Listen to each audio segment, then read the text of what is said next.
विद्यार्थी मित्रांनो नमस्कार. मी Dhananjay Mhaske sir, residential high school Ahmednagar. पत्रलेखन भाग 2 मध्ये आज आपण पत्राचा प्रमुख विभागानुसार आपण पत्राचा प्रारूप आराखडा कसा तयार होतो ही गोष्ट आज आपण इथं लक्षात घेणार आहोत. आता इथे पत्राचा आराखडा आपल्याला नवीन तंत्रज्ञानानुसार समजून घ्यायचा आहे किंवा ईमेल पाठविण्याच्या पद्धतीनुसार आपल्याला हा आराखडा समजून घ्यायचा आहे.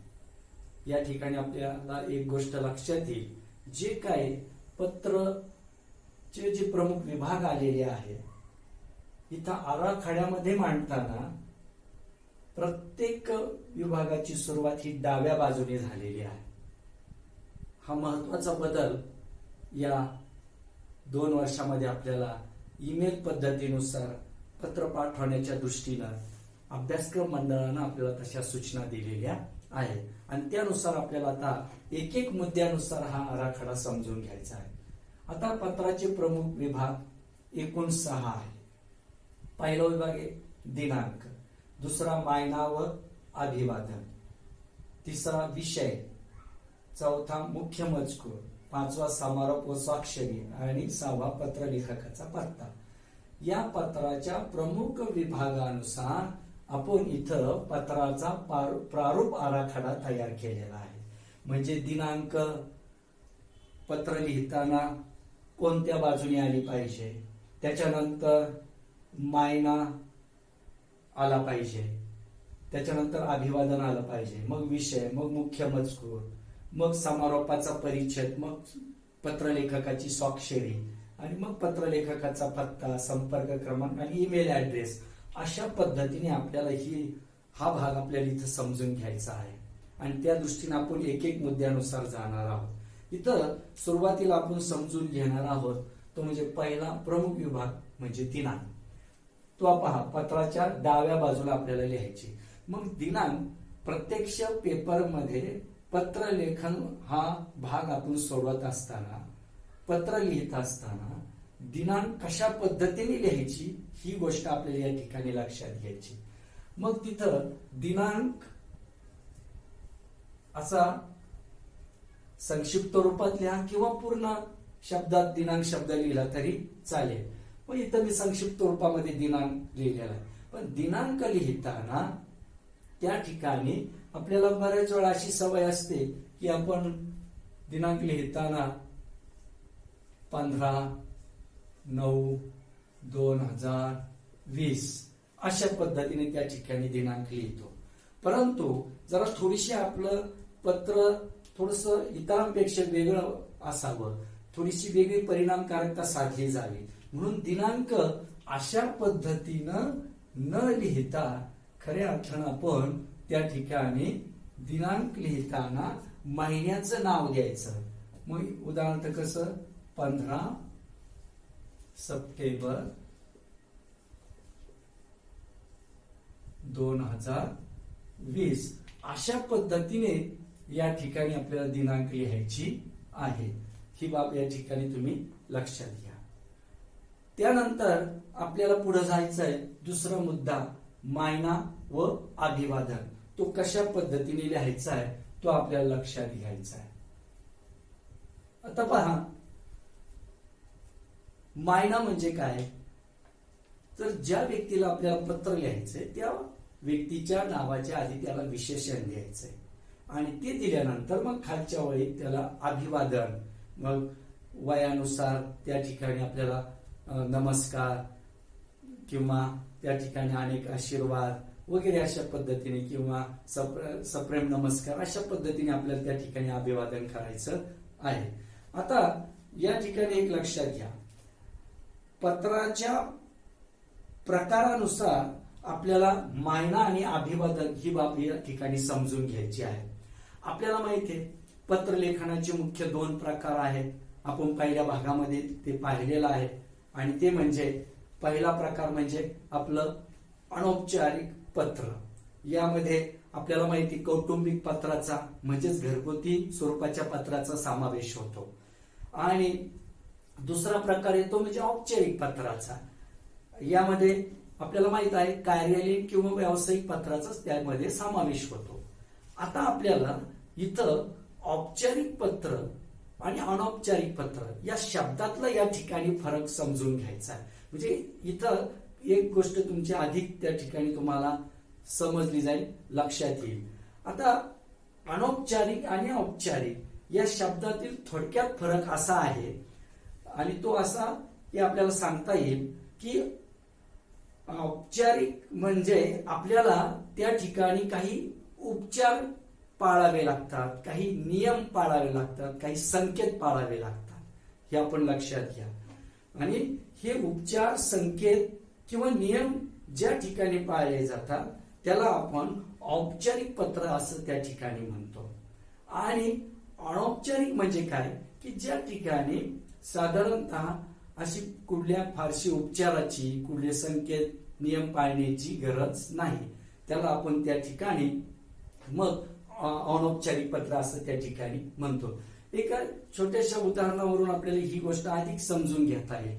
उदाहरणार्थ, तुम्हाला शाळेमध्ये असताना मुख्याध्यापकांच्या ऑफिसमध्ये जाण्याची जर वेळ आली तर तुम्हाला त्या ठिकाणी आत जाण्याआधी मी आत येऊ का अशी तुम्हाला विचारणा करावी लागते. तिथं तुम्हाला आत जाण्यासाठी परवानगी घ्यावी लागते, हे आपण लक्षात घ्या. म्हणजे जे तुम्हाला काही उपचार पाळण्याची, काही नियम आणि संकेत पाळण्याची गरज आहे. आता हेच तुम्ही जेव्हा घरी येता, आपल्या घरी येता, घरी आल्यानंतर मी घरात येऊ का अशी आईला विचारण्याची किंवा घरातल्या इतर कुटुंबातल्या सदस्यांना विचारण्याची गरज वाटते का आपल्याला? नाही. म्हणजे त्या ठिकाणी हे उपचार, हे संकेत, हे नियम आपल्याला पाळण्याची आवश्यकता नाही. हा दोन्ही अनौपचारिक आणि औपचारिक शब्दातला हा थोडक्यात या ठिकाणी फरक आपल्याला लक्षात घ्यायचा आहे. तसे इथे आपण मायना आणि अभिवादन या ठिकाणी हा मुद्दा किंवा हा भाग समजून घेताना आपण अनौपचारिक पत्रात तो कसा लिहिणं आवश्यक आहे व औपचारिक पत्रात तो कसा लिहावा या पद्धतीने समजून घेऊन आपण ती गोष्ट अधिक आपल्याला कसं त्याच्यामध्ये कौशल्य अधिक प्राप्त करता येईल त्या दृष्टीने आपल्याला प्रयत्न करायचा आहे. तर सुरुवातीला आपण अनौपचारिक पत्र मध्ये मायना आणि अभिवादन कसं लिहिलं जातं ते आपण या ठिकाणी लक्षात घेऊ. अनौपचारिक पत्र म्हणजेच काय तर कौटुंबिक, घरगुती पत्र जर असेल तर त्या ठिकाणी मायना, अभिवादन कसं असावं हे उदाहरणाच्या माध्यमातून समजून घेऊ. आणि इथं एक लक्षात घ्यायचं, इथं मी लिहिलंय हा आराखडा आहे. मायना, अभिवादन हे शब्द लिहिलेत म्हणजे या ठिकाणी तो मायना आला पाहिजे. इथं या ठिकाणी खालच्या वेळेला अभिवादन करायचंय. म्हणजे प्रत्यक्ष पत्र लिहिताना ही शब्द लिहिण्याची गरज नाही, अजिबात गरज नाही. हे या गोष्टीकडे आपण गांभीर्यानं थोडस लक्ष द्यायचं आहे. मग आता अनौपचारिक म्हणजे कौटुंबिक पत्राचा मायना लिहिताना तो कसा लिहावा, कसं अभिवादन करावं हे आपण लक्षात घेऊ. आता आपल्याला आईला पत्र लिहायचं असेल तर आपण लिहिणार तीर्थरू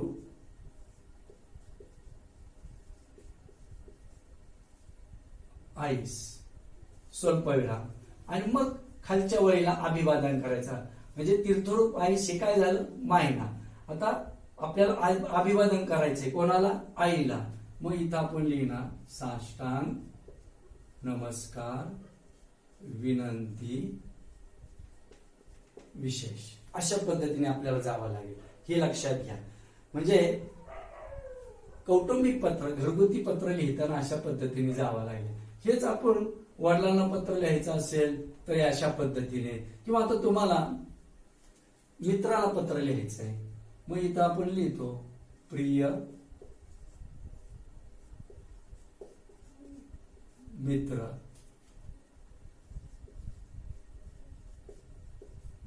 अजित यास स्वल्पविराम सप्रेम नमस्कार. म्हणजे हा झाला मायना, हे झाला अभिवादन. म्हणजे अशा पद्धतीने हे आपल्याला अनौपचारिक पत्रामध्ये मायना कसा लिहायचा, अभिवादन कसं करायचं हे आपण इथं लक्षात घेतलेलं आहे. आता आपण पाहणार आहोत औपचारिक पत्रामध्ये मायना कसा लिहायचा किंवा एखाद्या अभिवादन कसं करायचं ते आपण इथं लक्षात घेणार आहोत.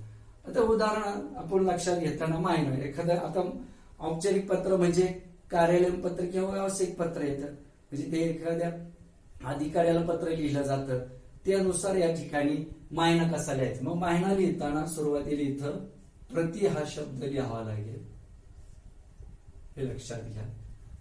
आणि मग आपल्याला त्या अधिकाऱ्याचा हुद्दा लिहायचा आहे आणि मग त्यांच्या संस्थेचं त्या ठिकाणी खाली नाव लिहायचं आहे, हे लक्षात घ्या.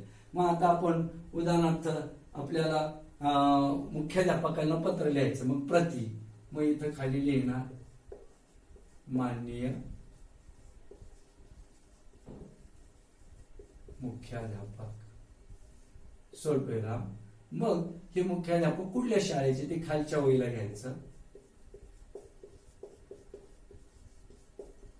रेसिडेन्शियल हायस्कूल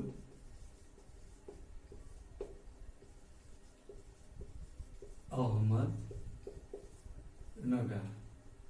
आणि मग इथं पूर्णविराम त्या ठिकाणी. म्हणजे इथून मायना जो सुरू होतोय. मग आता इथं एक लक्षात घ्यायचंय, पुढचा मुद्दा जो तो विषय. विषय हा अनौपचारिक पत्राला द्यायचा नसतो, विषय फक्त हा औपचारिक पत्रालाच द्यायचा आहे, हे लक्षात घ्या. म्हणजे तुम्हाला मी आधीच सांगितलंय काही ठिकाणी कसे आपल्याला औपचारिक पत्रामध्ये काही उपचार पाळावे लागतात, काही नियम संकेत पाळावे लागतात, त्या दृष्टीने आपल्याला जायचंय. मग इथं तुम्ही प्रतिलिहू मान्य मुख्याध्यापक रेसिडेन्शियल हायस्कूल अहमदनगर लिहिल्यानंतर मग आता या ठिकाणी तुम्ही विषय हा शब्द लिहायचा. विषय हा शब्द या ठिकाणी लिहिणं गरजेचं आहे, हे लक्षात घ्या. मग विषय हा शब्द लिहून मग एका ओळीत पुढं विषय तुम्हाला कमी थोडक्या शब्दामध्ये तुम्हाला विषय मांडता आला पाहिजे. म्हणजे आपण लिहू शाळा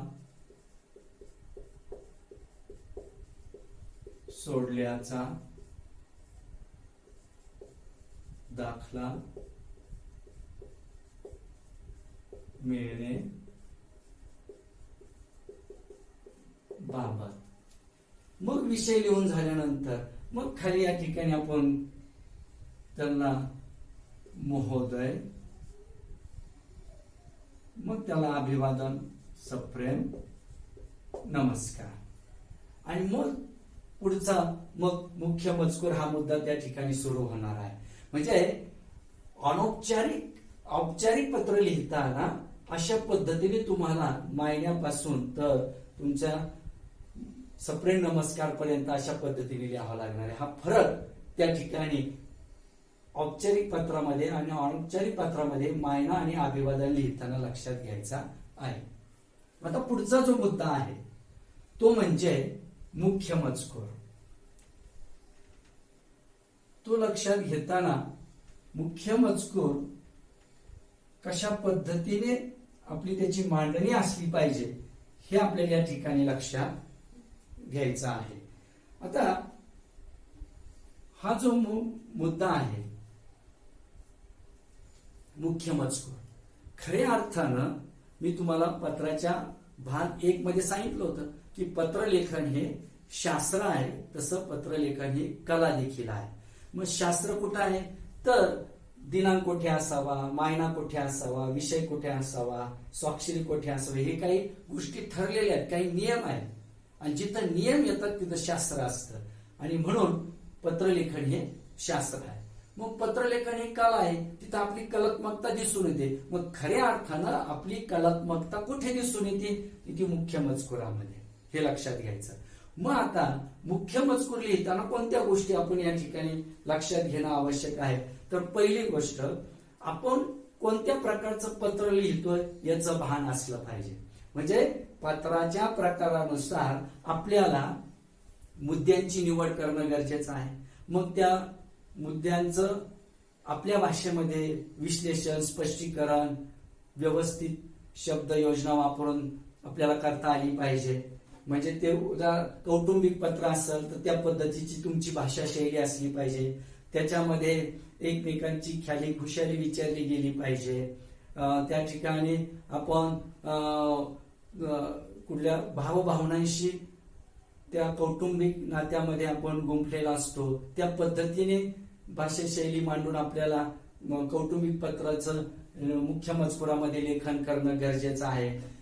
तेच जर व्यावसायिक पत्र असेल किंवा कार्यालयीन पत्र असेल म्हणजे तिथं थोडासा औपचारिकपणा त्या ठिकाणी पाळावा लागतो. आणि मग त्या दृष्टीनं तिथं भावभावनांपेक्षा तुम्ही जो विषय मांडलेला असतो थोडक्यामध्ये त्याला अनुसरूनच तुम्हाला मुख्य मजकुरामध्ये त्या ठिकाणी मांडणी करायची असते. आणि साधारणतः 2 ते 3 परिच्छेदामध्ये तुम्हाला मुख्य मजकुराची मांडणी करता येणं आवश्यक आहे. आणि ही सगळ्या बाबी लक्षात घेऊन या ठिकाणी आपली खऱ्या अर्थानं कलात्मकता दिसून येते किंवा पत्रलेखन ही कला आहे हे या ठिकाणी लक्षात येतं. कारण पत्राचा विषय जरी एक असला आणि विद्यार्थी एकच विषय जरी लिहित असले तर इथं मुख्य मजकुरामध्ये प्रत्येकाची भाषा शैली वेगळी असते, मांडण्याची पद्धत वेगळी असते. आणि जो आपल्या शब्दसाठ्यानुसार किंवा त्याच्याकडे असणाऱ्या शब्दसंपत्तीनुसार तो त्या ठिकाणी तो विषय अधिक त्या ठिकाणी मजकुरामध्ये खुलू शकतो आणि तो वाचनीय करू शकतो. म्हणून या ठिकाणी प्रत्येक विद्यार्थ्याची कलात्मकता ही मुख्य मजकुरामध्ये आपल्याला दिसून येते. आणि त्या दृष्टीनं आपल्याला पत्रलेखनाचे अधिक जर आपण सराव केले तर इथं सुद्धा आपल्याला कौशल्य प्राप्त होऊ शकतं. त्याच्यानंतर आपल्याला पुढे जायचं आहे. पुढचा मुद्दा म्हणजे समारोप व स्वाक्षरी. या ठिकाणी आता इथं मी लिहिलंय समारोप व स्वाक्षरी. आता हे पाहण्याआधी एक लक्षात घ्या, इथं मुख्य मजकूर असं मी इथं शब्द लिहिलेला आहे, लक्षात घ्या. म्हणजे इथं मुख्य मजकूर असा शब्द लिहून मुख्य मजकुराला सुरुवात करायची नाही, तर इथून काय सुरुवात करायची हे मी तुम्हाला आराखड्यामध्ये दाखवलेलं आहे, हे लक्षात घ्या. तसंच इथं समारोप व स्वाक्षरी असा हा मुद्दा या ठिकाणी मी मांडलेला आहे. म्हणजे इथं समारोप करताना तो समारोपाचा परिच्छेद काय मांडायचा आणि मग तो झाल्यानंतर स्वाक्षरी करायची, हे लक्षात. परंतु हा मुद्दा प्रत्यक्ष पत्रलेखनात असं लिहिण्याची गरज नाही, तर इथं काय असावं हे आपण या ठिकाणी लक्षात घ्यायचं आहे. तर मग समारोप करताना कौटुंबिक जर आपलं पत्र असेल, अनौपचारिक पत्र असेल, तर घरातील जे इतर वडीलधारी मंडळी असतील तर त्यांचा सुद्धा उल्लेख करून त्या ठिकाणी त्यांना अभिवादन करणं, नमस्कार त्या ठिकाणी व्यक्त करणं. त्याचप्रमाणे जर छोटी लहान मुलं असतील तर त्यांना अनेक आशीर्वाद देणं, अशा पद्धतीने. त्याचप्रमाणे घरातील इतर व्यक्तींची त्या ठिकाणी चौकशी असणं. त्याचप्रमाणे पत्राचे उत्तर लवकरात लवकर द्यावे, कळावे, अशा पद्धतीने त्या ठिकाणी आपल्याला पत्राचा समारोप तुम्ही करायचा आहे. आणि मग डाव्या बाजूला त्या ठिकाणी समारोपाचा परिच्छेद लिहून झाल्यानंतर आपल्याला स्वाक्षरी करायची आहे. आता स्वाक्षरी म्हणजे त्याला आपण सही असं म्हणतो. म्हणजे सही म्हटलं की प्रत्येकाला वाटते आपण जी काही सही शिकलेलो असतो वगैरे त्या पद्धतीने असं काही सही वगैरे करायची, असं नाही. तर इथं एक लक्षात घ्यायचं आहे, आपली प्रत्येकाची सही म्हणजेच काय, तर आपलं त्या ठिकाणी जे आपण इथं एक लक्षात घ्या, जर परीक्षेला प्रश्नपत्रिकेमध्ये पत्रलेखकाचं नाव असेल, त्याचा पत्ता दिला असेल तर तोच आपल्याला इथं द्यायचा असतो. पण तिथं जर दिला नसेल तर आपल्याला कल्पनेनंच त्या ठिकाणी आपल्याला पत्ता तयार करावा लागतो.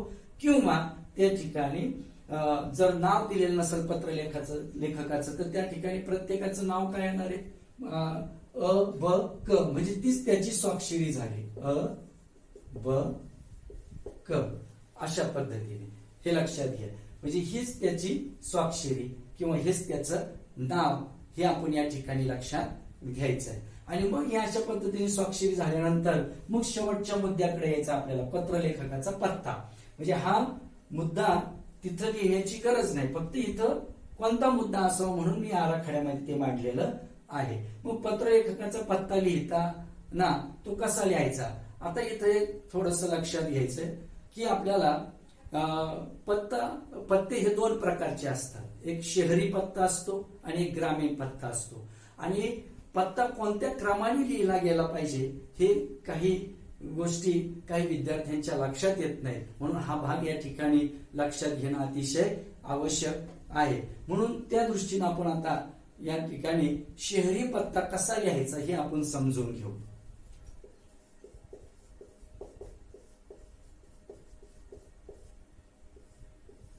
शहरी पत्ता हे पहा, आता इथं अबक आपण तर लिहिलेलंच आहे. मग आता शहरी पत्ता लिहिताना सुरुवातीला काय द्यायचं, पहिल्यांदा घर क्रमांक द्यायचा 21, त्याच्यानंतर मग त्या बंगल्याचं नाव द्यायचं अक्षर बंगला. बंगल्याचं नाव असेल तर ते एकेरी अवतरण चिन्हात टाकायचं, मग स्वल्पविराम द्यायचा. जोपर्यंत पत्ता पूर्ण होत नाही तोपर्यंत स्वल्पविराम देत राहायचा. मग हा जो बंगला आहे तो तुमच्या त्या शहराच्या कोणत्या कॉलनीमध्ये येतोय, तर विद्यानगर कॉलनी.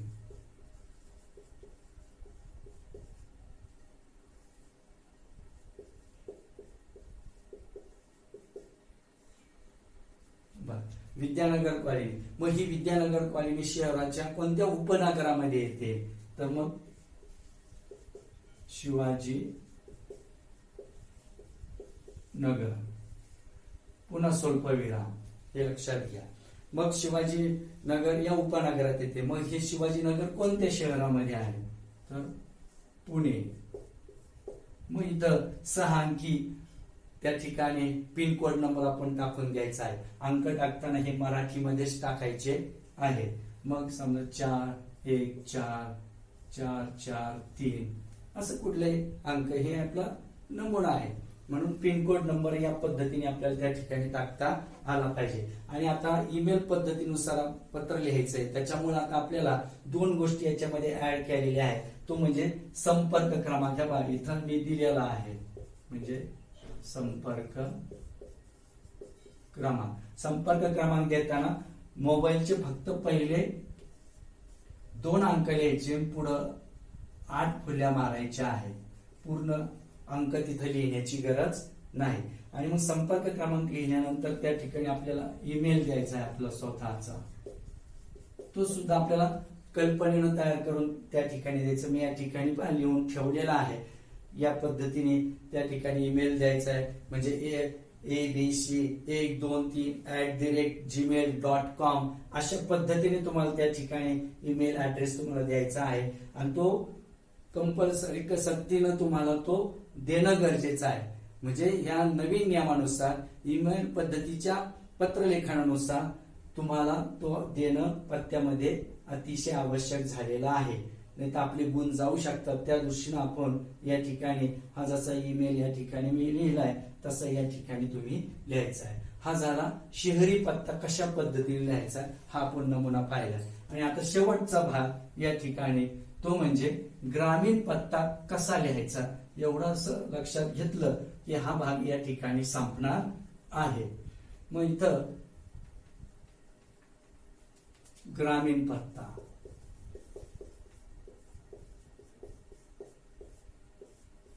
इथं नाव यायचे अ ब क म्हणजे ही तुमची स्वाक्षरी.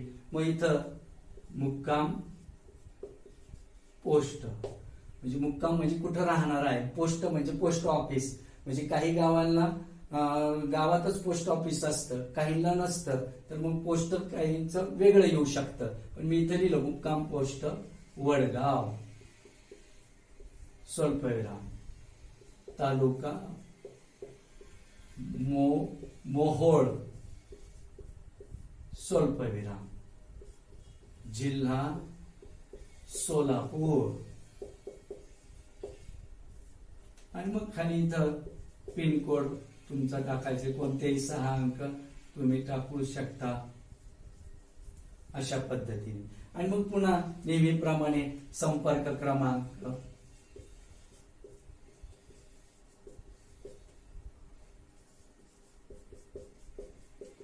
आणि ईमेल ऍड्रेस या ठिकाणी मी तुम्हाला दिलेला आहे. अशा पद्धतीने या ठिकाणी आपल्याला या पत्राच्या प्रमुख विभागानुसार आपण पत्राचा हा प्रारूप आराखडा आपण समजून घेतलेला आहे आणि त्या दृष्टीने आपल्याला प्रयत्न करायचा आहे. आणि मग आता पुढच्या जो आता हा भाग दुसरा आहे, भाग तिसऱ्यामध्ये याच्या पुढचा भाग तुमच्या समोर त्या ठिकाणी मांडला जाईल. अशा पद्धतीने एवढा भाग आपण नीट समजून घ्यायचा आहे. हा आराखडा जो आहे तो आपल्या वहीमध्ये लिहून ठेवायचा आहे.